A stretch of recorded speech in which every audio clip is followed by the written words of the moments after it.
Shintoma Shaltini Khakamani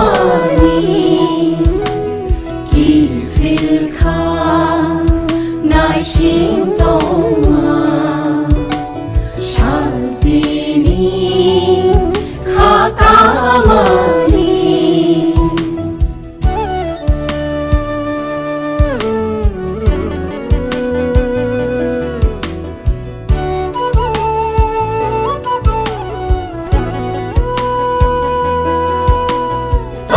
Tông ri bô tông thay kiri kha than sa manyani tông ri bô tông thay kiri kha than sa manyani hayu muru muru jora shaksh lai furu hayu muru muru jora shaksh lai furu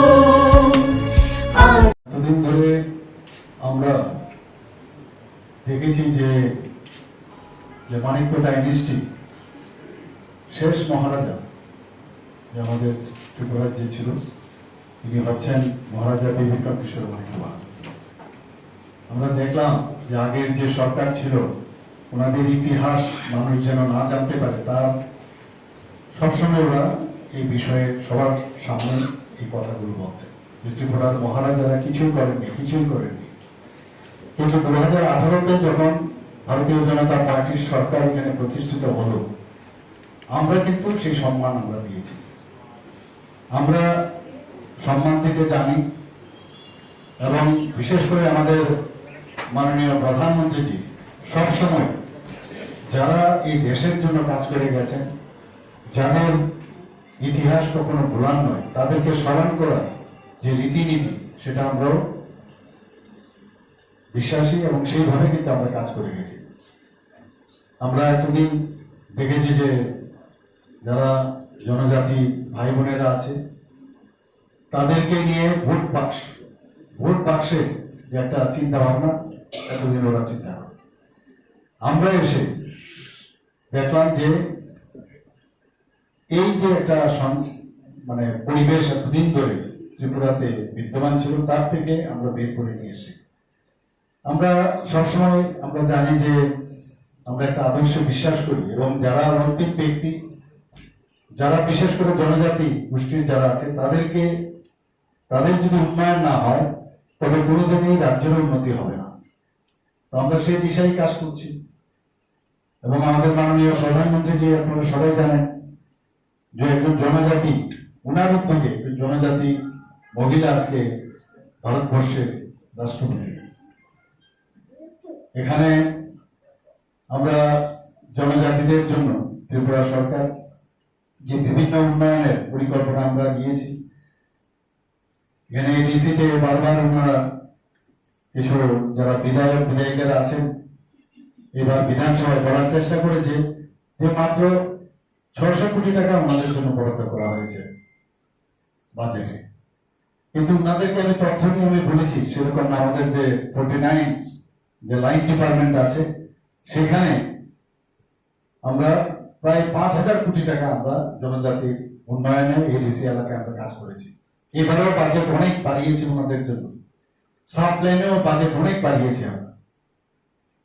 তো সেই কথাগুলো আজকের দিনে মানে প্রাসঙ্গিক এবং ত্রিপুরার মহারাজা যেভাবে ত্রিপুরাকে সাজিয়েছে, আজকেও আমরা যদি সিঙ্গারবিল এয়ারপোর্ট আমরা জানি মহারাজা বীর বিক্রম কিশোর মানিক্য বাহাদুরের কারণে সেটা তৎকালীন সময় one of the oldest airport in India, সেটা হচ্ছে আগরতলা এয়ারপোর্ট, যার সিঙ্গারবিল এয়ারপোর্ট নামে আমরা জানতাম। সেটাকে ওনাকে সম্মান দেওয়ার জন্য এই এয়ারপোর্ট নাম আমরা দিয়েছি এবং প্রধানমন্ত্রী নিজে এসে সেই এয়ারপোর্টের নাম দিয়েছেন মহারাজা বীর বিক্রম ইন্টারন্যাশনাল এয়ারপোর্ট। এবং আগামী কয়েকদিনের মধ্যে আপনারা দেখবেন এখান থেকে ইন্টারন্যাশনাল ফ্লাইট চিটাগাঙে যাবে এবং আমরা মহারাজা বীর বিক্রম কলেজ আপনারা সবাই জানেন, সেখানে আমরাও পড়াশোনা করেছি, এখন মহারাজা বীর বিক্রম ইউনিভার্সিটি হয়েছে। এবং মহারাজারা সত্যিকারের অর্থে যেভাবে জাতি জনজাতিদের নিয়ে যেভাবে একসাথে এখানে বসবাস করেছেন বা বসবাস করার চিন্তা ভাবনা করেছেন, আমরা সবাই জানি রবীন্দ্রনাথ ঠাকুরকে 4 জেনারেশন ধরে ওনার এখানে যোগাযোগ ছিল। সেই বীরচন্দ্র মাণিক্য বাহাদুর থেকে আরম্ভ করে শেষ যে মহারাজা আমাদের বীর বিক্রম কিশোর মাণিক্য বাহাদুর, এই 4 জেনারেশনের সাথে ওনার পরিচয় ছিল। নানাভাবে ওনারা সাহায্য করেছেন বিভিন্ন সময়ে, এবং বিসর্জন বলুন, রাজস্বী বলুন, বিভিন্ন যেসব বইপত্র ওনার মহান রবীন্দ্রনাথ ঠাকুর এখানে এসে লিখেছেন, সেটা এখনো মানুষ মনে রাখছে। এবং একটা সাংস্কৃতিক পরিবেশ, একটা কালচার কাকে বলে, এই মহারাজারা বিশেষ করে বীর বিক্রম কিশোর মাণিক্য বাহাদুরের সময় সেটা এখানে সমৃদ্ধি প্রাপ্ত হয়েছে।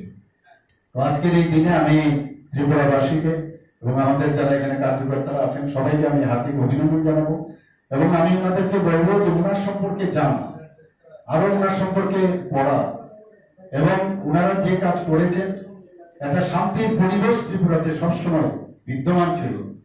এবং আজকের এই 115তম জন্ম বার্ষিকী উদযাপন এবং বা আজকের 116th ওনার যে বার্থডে, সেই উপলক্ষে আমি ওনার প্রতি আমার শ্রদ্ধা নিবেদন করে আমার বক্তব্য এখানে শেষ করছি।